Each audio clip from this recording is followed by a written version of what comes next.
Olá, todo mundo. Meu nome é Tatiana Teixeira, eu sou editora do Observatório Político dos Estados Unidos, o OPEU, e, junto com a pesquisadora e professora Neuza Maria Bojiquian, apresento Diálogos INEU. OPEU e Diálogos são duas iniciativas de difusão científica do Instituto Nacional de Ciência e Tecnologia para Estudos sobre os Estados Unidos, o INCT-INEU, com o apoio do CNPq, da CAPES e da FAPESP. No último episódio sobre as relações entre os Estados Unidos e a América Latina, o Diálogos INEU recebeu os professores Isabelle Soma e Augusto Teixeira Júnior para falar sobre a política estratégica e de segurança dos Estados Unidos para a região. Hoje, nós vamos tratar da ação dos governos subnacionais nos Estados Unidos e também na relação dos Estados Unidos com países da América Latina.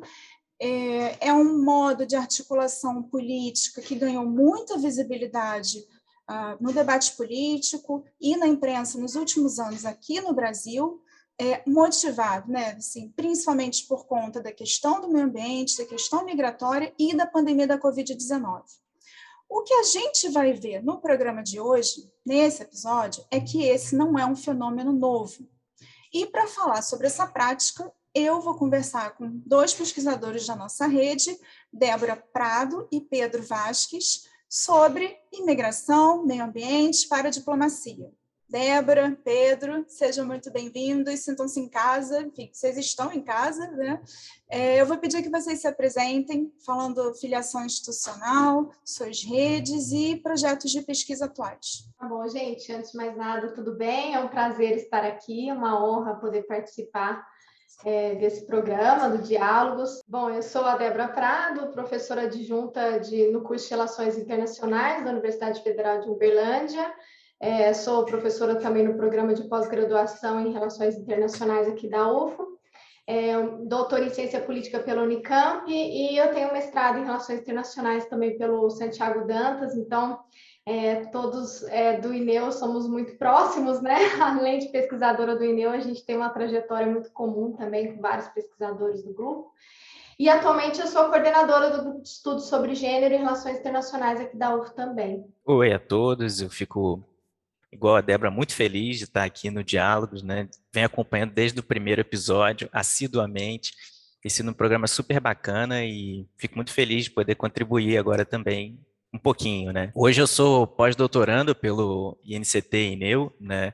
A minha pesquisa está voltada exatamente para entender, né, estudar, avaliar as reações conservadoras ao movimento ambientalista norte-americano a partir da década de 80, né, que vai se constituir uma frente importante, que vai chegar, né, ao seu auge aí com o Trump. Eu sou doutor em Ciência Política pela Unicamp também e em Direito pela UERJ, né? Além disso, sou pesquisador associado pelo SEDEC. Gente, pensei no programa, a gente começando bem do básico, né? Débora, eu queria que você explicasse para a gente a diferença de diplomacia, paradiplomacia e protodiplomacia, e no caso desses dois últimos, se a gente tem um marco temporal para identificar, né, um aumento, né, de forma clara dessas atividades nos Estados Unidos e na América Latina, e se houver esse marco, né, quais fatores, que fatores estimularam essas práticas, né? O que levou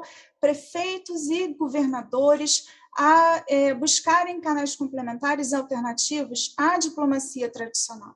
E aí eu já quero dar minha primeira dica, antecipando no final do programa, citar um artigo seu que é bem detalhado, né? Eu li para esse episódio, que foi publicado na Carta Internacional, a atuação internacional dos governos subnacionais. Obrigada aí por fazer essa campanha para a leitura do artigo. É um tema que eu tenho pesquisado já há um tempo, né, desde a graduação. Tem bastante interesse. Eu também, o Pedro mencionou, eu acrescentando aqui, eu terminei o pós-doutorado pelo INEU agora, né, no meio da loucura da pandemia, mas o meu objetivo foi avançar nesse tema, nessa discussão sobre atores subnacionais. E, bom, acho que eu te agradeço pela pergunta, porque eu acho que a gente precisa começar por aí também, né, para entender quais são as diferenças. A diplomacia é um mecanismo já tradicional que a gente conhece, né, de cooperação e de articulação que compete exclusivamente aos governos centrais, né, aos governos nacionais nesse processo de na inserção no sistema internacional. E a paradiplomacia e a protodiplomacia foram conceitos que foram definidos já no final dos anos 80, ainda é muito... não é tão consensual assim, porque existem alguns questionamentos sobre quando o debate ganhou mais espaço, mas a literatura tradicionalmente identifica, né, como principais referências na definição desses conceitos os Soldatio do Chasek, que são autores de referência e que cunharam os termos para definir a atuação internacional de governos subnacionais, sejam eles cidades ou governos estaduais, né? Bom, o termo de paradiplomacia, ele busca vincular mesmo esse debate que é uma atuação paralela e complementar ao Estado, como o próprio nome já vai fazer essa referência, né? Então, o Soldatos vai descrever que a atuação internacional paradiplomática é aquela que ocorre de forma complementar para apoiar a diplomacia dos Estados, né? E a protodiplomacia já é uma atuação que vai visar a ruptura e a secessão, então a busca pela soberania e pela independência das regiões. Então são trabalhos que vão visar essa futura separação, né? Que o Duchasek vai cunhar, e aí alguns exemplos mais emblemáticos é o caso de Quebec, é o caso também dos conflitos separatistas na Catalunha, né? São alguns exemplos de atuação protodiplomática.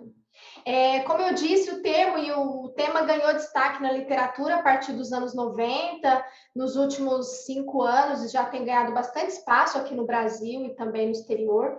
E eu acho que a pandemia trouxe também esse tema, veio muito quente nessa discussão sobre, a gente vê isso aqui no Brasil, a atuação de governadores nesse contexto da pandemia e nas relações com o federalismo, né, nas relações intergovernamentais, e lá nos Estados Unidos também, os embates, né, dos governadores que ocorreu de forma bastante frequente com o Trump, né? Mas essas ações, elas já acontecem já há um tempo, não é um tema que vai ganhar mais destaque nos anos 90, mas a atuação, por exemplo, de estados norte-americanos nas relações internacionais é uma discussão bem antiga já, que vai remeter ao debate sobre a fundação dos Estados Unidos, né? Que os estados tinham muita autonomia e tinham uma capacidade de articulação, inclusive de realização de comércio exterior, relações bilaterais, já bastante histórica, né? Inclusive, esse engajamento dos estados na temática migratória também é um tema já mais antigo, né? Bom, as principais motivações, no geral, a literatura traz que as ações de paradiplomacia estão relacionadas com questões econômicas, né? Busca de investimento, promoção ao comércio, são ações que não geram tensionamento junto ao governo federal. No momento mais recente, a gente tem a entrada dessa temática que já acontece, mas com mais intensidade, de atores subnacionais na agenda ambiental, para discussão de políticas climáticas, né? Implementação de medidas voltadas para a questão ambiental. A questão imigratória já é uma motivação histórica nos Estados Unidos, né? A gente tem um debate sobre federalismo imigratório já há muito tempo, né? As regiões visam implementar políticas de proteção aos imigrantes, que são as chamadas regiões santuário, mas nós temos também os estados e as regiões que são restritivos à questão imigratória. A gente pode conversar um pouquinho depois sobre isso, né? E outra motivação, acho que mais recente, no contexto atual, a gente tem a temática sobre o meio ambiente, migração e a própria pandemia, que demandou uma articulação internacional desses atores que a gente tem acompanhado aí, né, desde o início de 2020. Como a Débora coloca, tem uma multiplicidade de fatores que levam, então, os atores subnacionais a perseguirem essas alternativas, né, de diálogo no plano externo. E então, puxando um pouco a brasa para minha sardinha ambiental aqui, eu acho que, como a Débora coloca, fica muito evidente esse consórcio amazônico nesse contexto de diálogo com atores externos, né?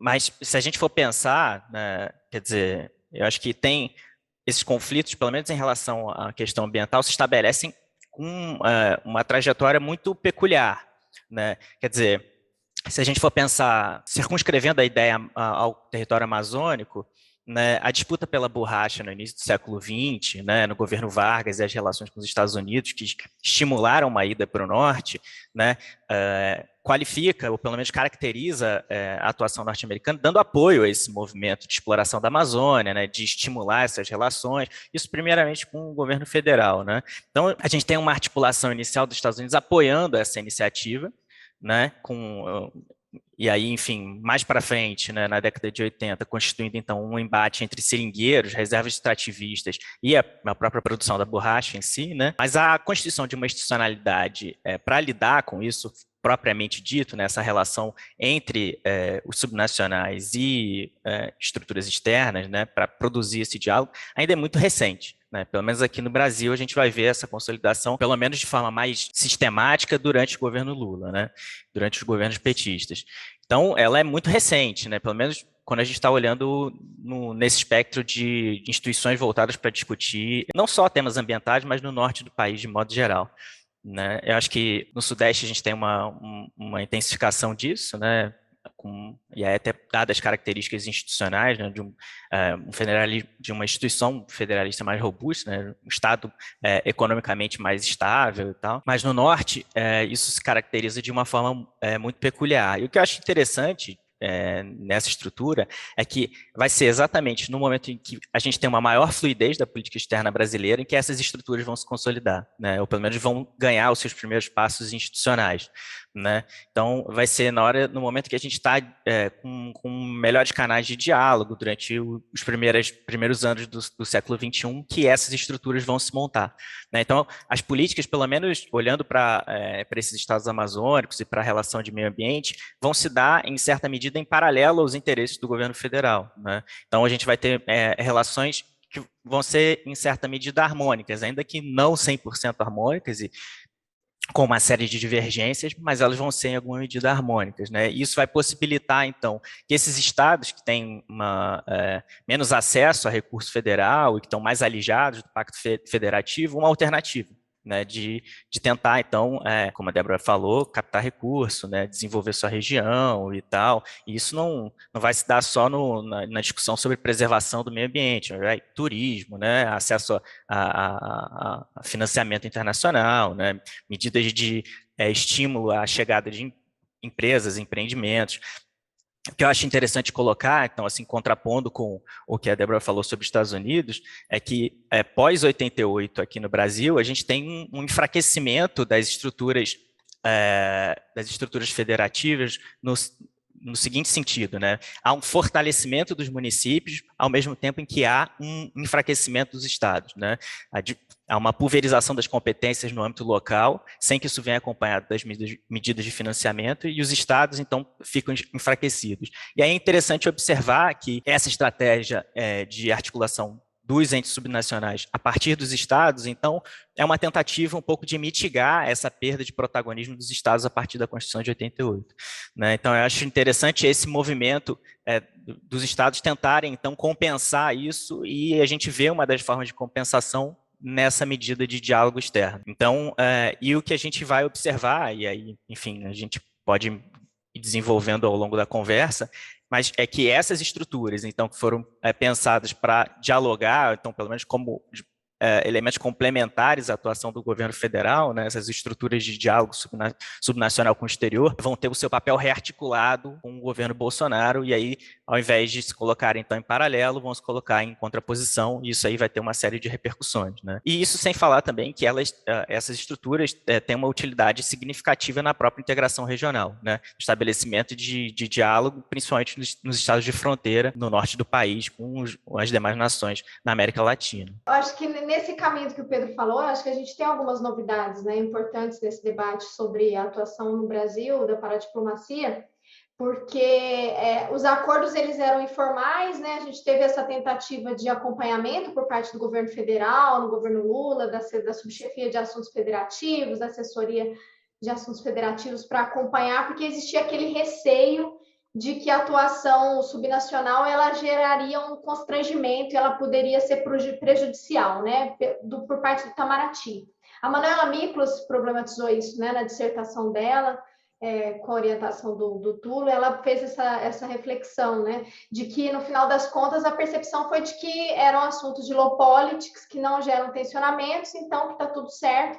E aí tem sempre esse debate na literatura de que são ações que avançam e param, né? Não tem uma estratégia definida, não tem uma estrutura institucional, falta um gabinete nos municípios, e os estados ficaram apagados nesse debate também, né?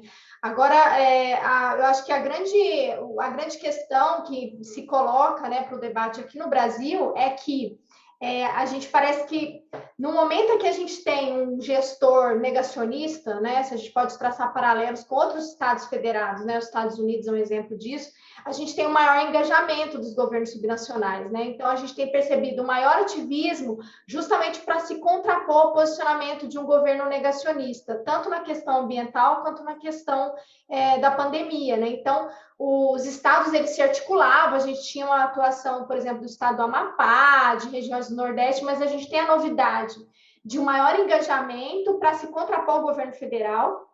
Então, a variação também é um elemento político partidário, aparece como uma questão importante que para a literatura os estudos anteriores apontavam que não era determinante, assim, que o partido do prefeito não necessariamente atuava mais para se contrapor à gestão estadual ou a nível federal. Hoje a gente já vê, por exemplo, que os consórcios que têm sido estabelecidos, primeiro que a novidade é essa formação de alianças, né? Então, não é um Estado atuando, né? Como o Pedro apontou muito bem, né? Tipo, São Paulo tem uma estrutura, né? De articulação, tem escritório na China, e aí pode negociar melhor, mas os estados têm criado esses mecanismos de coalizão, e se a gente for pegar quem é o partido político, em sua maioria é a oposição, né? Então, o consórcio do Nordeste, por exemplo, é oposição. Então, a gente tem esse elemento político partidário também entrando, né? Se esse engajamento não é também uma resposta doméstica também aos enfrentamentos com o governo Bolsonaro, né? Então, é um tema que agora coloca muito em questões sobre o próprio federalismo brasileiro, né? Se a gente está num momento assim de ruptura, né? Desse debate, porque até pouco tempo não gera atrito, existem momentos na história em que a gente percebe algum constrangimento para o governo federal, a moratória da dívida, né? Mas, assim, hoje a gente já consegue perceber que os tensionamentos têm sido bem evidentes, né? Nessas duas temáticas aí, ambiental e também da pandemia, né? Então, uma agenda de pesquisa aí para a gente seguir, né? Estudando. Eu vou, assim, pegando o que vocês falaram, voltar para a questão ambiental com o Pedro, assim, olhando para o cenário que a gente tem, né? Desmatamento, queimada, Amazônia e Pantanal, um governo negacionista, ondas intensas, recordes de calor no hemisfério norte, furacões que vêm sendo cada vez, né, mais intensos e outros fenômenos climáticos, né? A área de meio ambiente ela tem sido muito clara, né, muito didática sobre a dinâmica desses atores subnacionais, né, que estão cada vez mais buscando, como vocês já começaram a descrever, diferentes arranjos multilaterais e, enfim, dentro, assim, no plano subnacional. E aí, dois exemplos, assim, pensando especificamente, né, olhando para o Brasil, para dois exemplos de Brasil e Estados Unidos, né, quando o Donald Trump saiu do Acordo de Paris, né, 12 governadores e 400 prefeitos, pelo menos, né, se uniram, e aí esse formato, né, você acabou de falar, Débora, na United States Climate Alliance. No Brasil, enfim, por conta da questão, enfim, na região amazônica, a gente tem, você também falou sobre isso, consórcio interestadual da Amazônia Legal. E aí, Pedro, eu queria saber como você tem visto isso, essa dinâmica, né, vocês já falaram um pouco disso, nas relações entre os Estados Unidos e o Brasil. De fato, a agenda ambiental tem uma centralidade nesse debate das relações entre entes federativos. Eu acho que tem um elemento que dá um certo contorno uniforme a essa dimensão, que vem do próprio discurso ambiental, que é aquela ideia de pensar globalmente, agir localmente, né? Isso legitima, ou pelo menos configura um espaço intelectual para que esses atores também ajam, né? Quer dizer, não é um Estado se insurgindo, né? Não é um município se insurgindo, mas é ele dando seguimento a uma diretriz internacionalmente constituída, né? Quer dizer, ele não está agindo, ou pelo menos o discurso dele não é de uma atuação solitária, em busca de um objetivo individual, mas é seguindo um objetivo coletivamente estabelecido. E aí ele passa, então, a pautar as suas ações a partir desse comum que foi estabelecido, né? Então, ele não se opõe ao que é de consenso externo, na verdade, ele organiza o seu discurso para se opor exatamente às barreiras que visariam impedir esses objetivos internacionais de serem alcançados, né? Então, quando a gente pensa na atuação norte-americana em questões ambientais, acho que a década de 90 ali consolida um pouco o afastamento dos Estados Unidos em relação ao protagonismo que ele poderia ter assumido, em especial quando a gente pensa Rio 92, né? O que foi a atuação dos Estados Unidos na Rio 92, né? O que foi, e isso abriu espaço para que outros atores internacionais ocupassem e disputassem esse protagonismo. Não é à toa que a gente vai ver a discussão sobre o Fundo Amazônia tendo como principal interlocutor países europeus e não os Estados Unidos, né? Então, a gente tem uma atuação muito tímida mesmo durante os governos democratas nessa questão ambiental.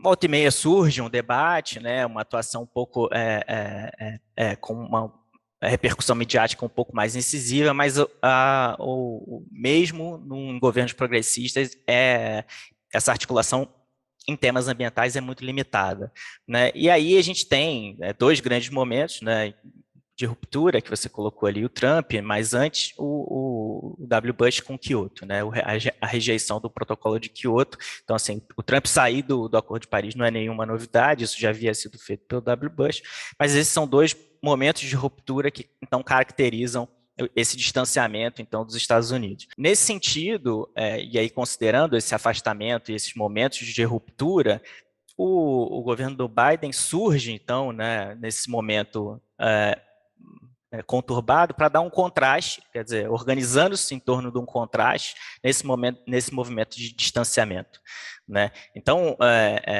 e ele faz isso, seja porque ele endereça esse discurso ao plano externo, né, para reconciliar os Estados Unidos nessa tentativa de buscar um protagonismo, seja para dar resposta às próprias bases que elegeram ele, né? Isso faz discurso de campanha, mas é também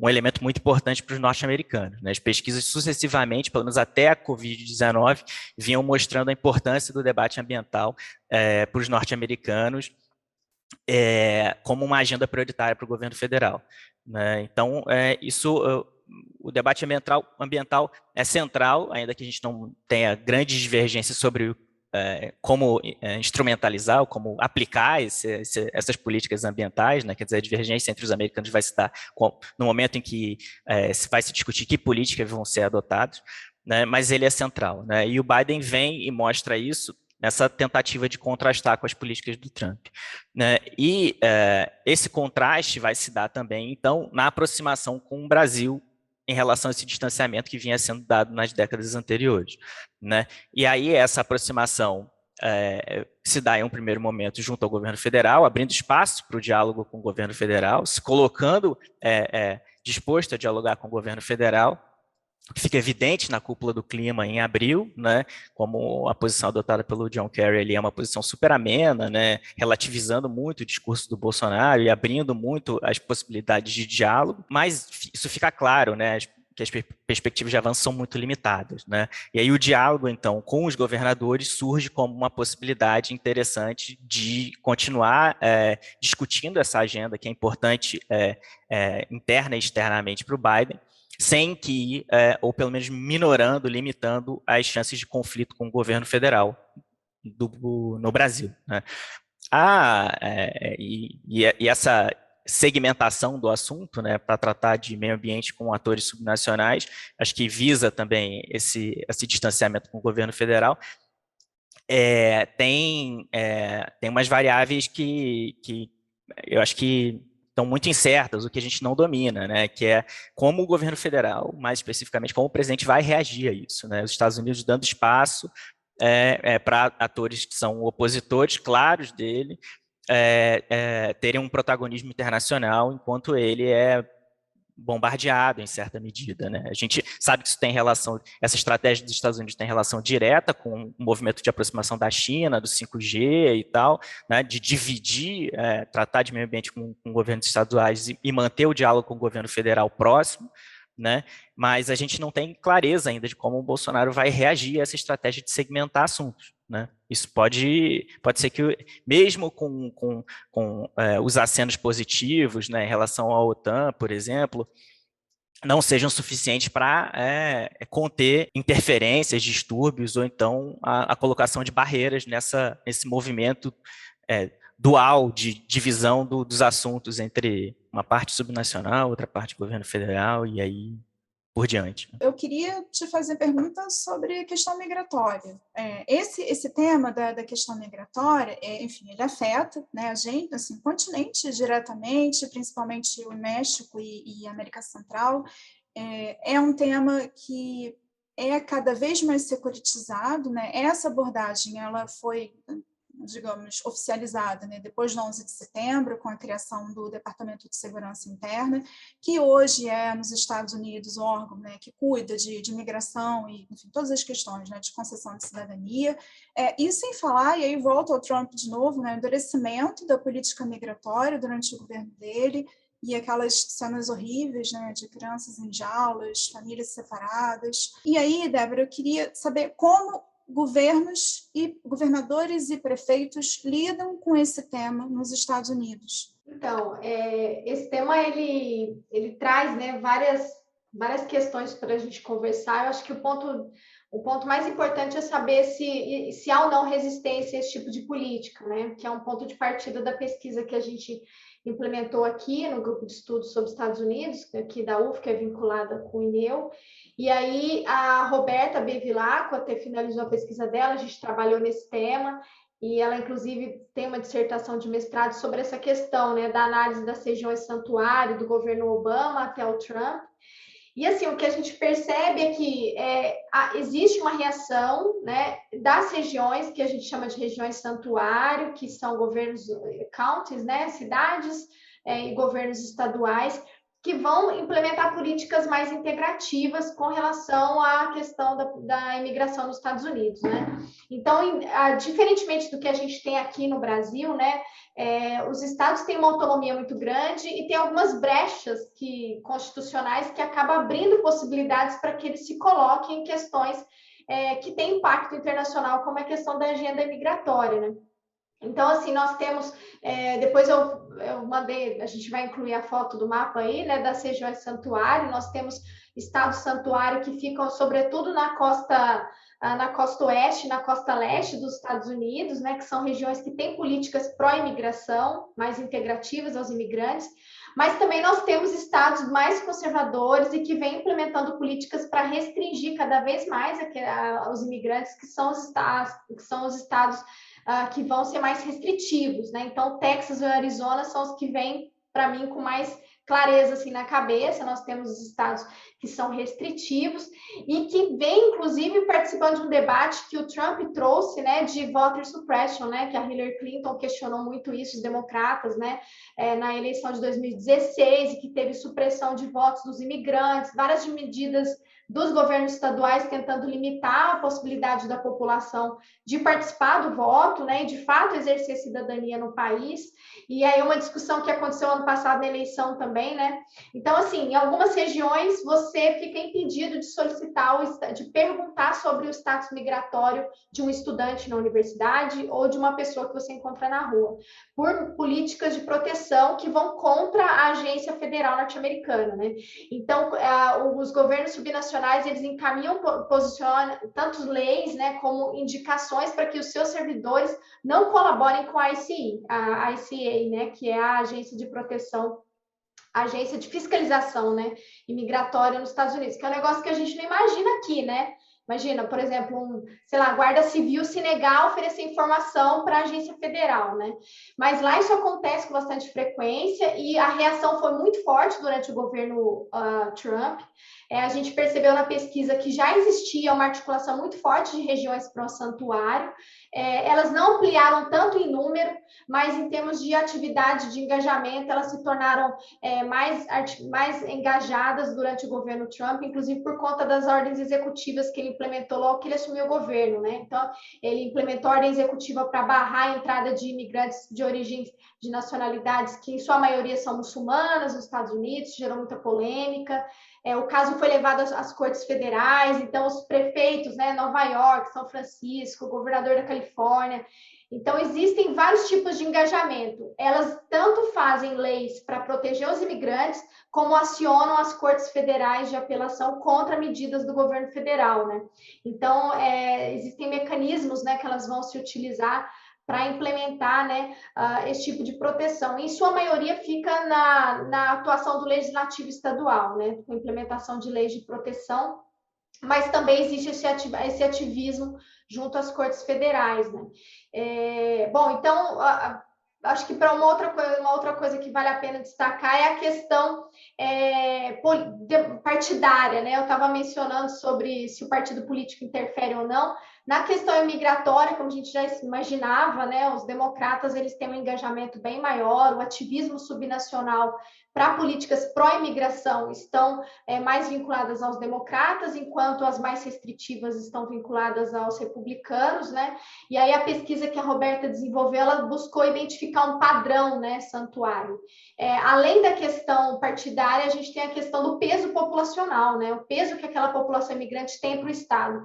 Em sua maioria, são estados que têm mais de 10% da população imigrante, né? Então, traz um peso muito importante também do ponto de vista econômico e social, né, dessa comunidade, né? Acho que essa questão, se a gente for traçar para a questão ambiental, acho que são esses os principais pontos, assim.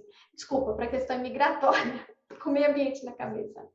Na questão ambiental, aí a questão partidária ela já não é tão determinante, assim. Então, a gente tem um engajamento de republicanos nas questões ambientais. E por quê? Porque existe também uma questão geográfica, né? Por exemplo, mesmo o governador republicano na Califórnia, ele vai defender políticas ambientais porque é uma necessidade, né? Uma necessidade geográfica do próprio lugar, da necessidade econômica que isso vai trazer, né? Então, a questão ambiental ela fica mais fluida entre os partidos. Já na questão imigratória, a gente percebe uma identificação aí de uma articulação e um ativismo maior entre os governadores democratas nessa questão, né? Em relação a essa questão também, né, pensando o papel do político partidário, as discussões sobre o meio ambiente, a gente vai ter uma articulação dos republicanos contra a agenda ambiental, mas que vai se dar ali nos limites do próprio partido republicano, né? Como a Débora colocou, tem clivagens internas que produzem conflitos, né, a respeito do tema. Então, você não tem... E mesmo isso ocorre em menor proporção, claro, dentro dos democratas, né, que você tem uma divergência sobre como lidar com a política ambiental. Quer dizer, nos limites, em ambos os partidos, a gente vai ter posições muito razoáveis para lidar com a política ambiental, né, com a diferença de que, em meios republicanos, o número de partidários de uma agenda negacionista é, sem dúvida nenhuma, maior, né? E aí, tentando casar um pouco essa ideia de meio ambiente e migração, né, imaginando que o efeito das mudanças climáticas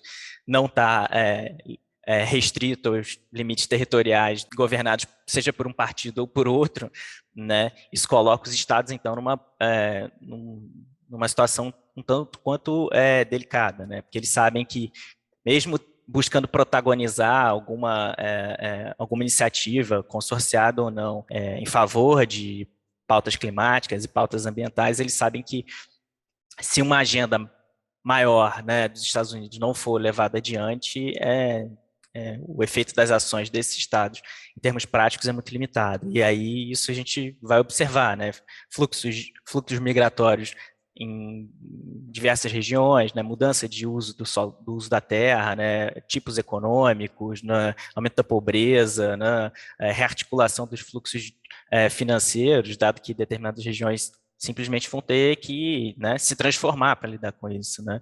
E eu acho que, enfim, a Débora com muito mais propriedade do que eu para falar os potenciais impactos dessa migração provocada pelo clima, né? Mas que é uma questão que coloca e produz tensões no interior do próprio federalismo norte-americano, né? Que esses estados que apoiam a questão climática podem ser, ou não necessariamente, mas são aqueles que vão sofrer grandes impactos, né? E aí isso coloca eles numa situação muito delicada frente à política, em especial do Trump, mas mesmo agora com Biden nos limites do que ele pode ou não fazer frente a um Congresso muito dividido, ainda que com apertada maioria democrata, né? A gente está começando a ficar com um tempo apertado. Eu queria saber, assim, a indicação final, né, que eu sempre peço para os pesquisadores, o que vocês estão lendo, o que vocês já leram, o que vocês consideram relevante, que possa ajudar quem está assistindo ao Diálogos. Para problematizar essa questão, eu li, né, eu recomendo um texto do Donald Kettle, que ele fala sobre o federalismo norte-americano e por que o federalismo não funciona, é o argumento que ele vai trazer no título do livro Divided States of America, e ele fala justamente essa questão, né, de como o modelo traz esses desafios, né, diante de uma pandemia e de uma emergência, de uma questão sanitária, né?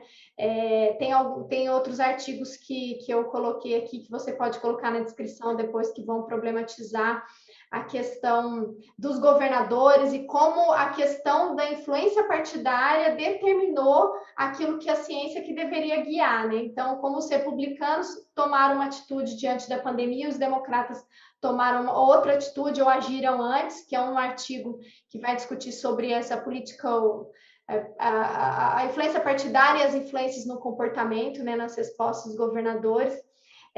Tem outros artigos que eu coloquei aqui para indicar, e eu vou terminar só com outro livro que eu acho muito legal, assim, que é essa agenda sobre gênero nas relações internacionais, e saiu um handbook recente agora sobre gênero, diversidade e federalismo, né? Então é um livro que foi editado, né, e organizado pela Jill Vickers, John Grace e Cherry Collier, e eu acho que é um livro que saiu agora, em 2021, então fica a indicação também do livro delas para a gente problematizar essa questão de gênero e federalismo. Eu vou fazer indicações mais pontuais ligadas aos temas que a gente tratou aqui hoje. Eu acho que tem por conta dessas estruturas institucionais que foram sendo criadas no início do século XXI, algumas experiências já vêm sendo, né, experiências de análise, né, vêm sendo desenvolvidas a partir do que se verificou. Então, acho interessante olhar para esses atores que fizeram parte dessas instituições e estão olhando para isso, né? Então, tem um artigo interessante sobre cooperação internacional para a diplomacia e Amazônia no Tocantins, né, da Vitória Costa, que eu acho bacana que alguém está ali dentro, né? Tem um texto que a Débora usa no artigo dela também, que eu acho muito bom, que é a tese de doutorado do Francisco Gomes Filho sobre paradiplomacia subnacional no Brasil, e aí vai tratar especificamente dos estados amazônicos, né? Dando um perfil bem detalhado do que cada um foi capaz ou não de desenvolver no período que ele analisa. Especificamente sobre mudança climática e a relação dos Estados Unidos, tem um artigo interessante também sobre paradiplomacia e climate change nos Estados Unidos, do Thomas Eatmon, né, que vale a pena olhar também. Tem um outro também da Annie Chalou e da Stephanie Paquin sobre Green Paradiplomacy in North America também, que é bastante interessante. Então, e acho que tem outros artigos aqui que eu trago também que trazem outras expressões mais locais da atuação dessa paradiplomacia e Brasil, ou então paradiplomacia e Estados Unidos, que vão ficar disponíveis também para acesso e que são bastante interessantes, também ajudam a complementar o que a gente conversou aqui hoje, né? Bom, a gente vai divulgar tudo lá na descrição do YouTube, nas redes. Eu agradeço vocês terem participado, foi um prazer receber vocês. Muito obrigado, então, pelo espaço para a gente poder conversar sobre esses temas super interessantes. Eu gostei muito de dialogar com vocês hoje aqui e, enfim, fico também à disposição para continuar essa conversa em outros espaços. Agradeço a Tatiana, a Débora e ao NCT pela oportunidade. Um abraço. Também quero agradecer a oportunidade de bater esse papo com o Pedro e aprender também. E, Tatiana, obrigada pelo convite. Eu acho Diálogos uma oportunidade muito rica para a gente trocar ideias e falar sobre um tema que eu acho tão importante, né? Então, mais uma vez, obrigada. Agradeço a você que assistiu a gente até aqui. Se você gostou, compartilhe o nosso vídeo, dê a sua curtida e até a próxima.